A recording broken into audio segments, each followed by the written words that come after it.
না, বর্তমানে বর্তমানে কাউন্টিং চলছে, কিন্তু বর্তমানে যে ট্রেন্ড আসছে, হয়তো আমার নিকটতম প্রতিদ্বন্দ্বী 3-4 হাজার ভোটে এগিয়ে যাবেন। তাই আমি আমার ক্যান্ডিডেটের প্রতি শুভেচ্ছা থাকলো।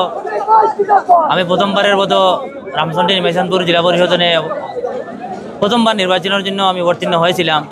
যথেষ্ট পরিমাণ মানুষের সাড়া দিয়েছে, যথেষ্ট ভোটও দিয়েছে। প্রথমবার নির্বাচনও প্রায় 12-13 হাজার মানুষই আমাদের ভোটাধিকার সাব্যস্ত করেছে।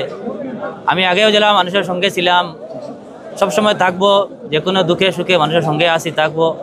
আগে যেভাবে রাস্তা লড়াই করে আসছি, পরবর্তীতে লড়াই করে যাব।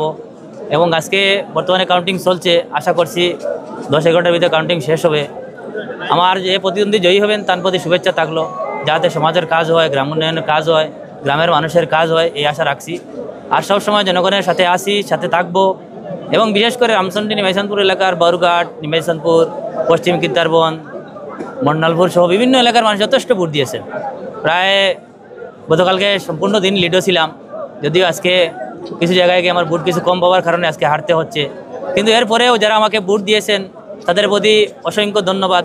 যেহেতু ঘাত প্রতিঘাত, টাকা পয়সা এটার পিছনে না আছে, আমার মতন একজন মানুষকে ভোটাধিকার সাব্যস্ত করেছেন। তাই প্রত্যেক ভোটারদের প্রতি আমার আন্তরিক শুভেচ্ছা, অভিনন্দন থাকলো। তাদের সুখে দুঃখে সবসময় আমি পাশে থাকবো। এবং যারা আমাকে ভোট দেননি তাদেরও সঙ্গে থাকবো, তাদেরও যে কোনো সুখে দুঃখে, যে কোনো সমস্যায় থাকবো। জেলার বিভিন্ন সমস্যা নিয়ে আগে যেভাবে ঝাঁপিয়ে পড়েছিলাম, আগামীতে থাকবো, এই আশা রাখছি।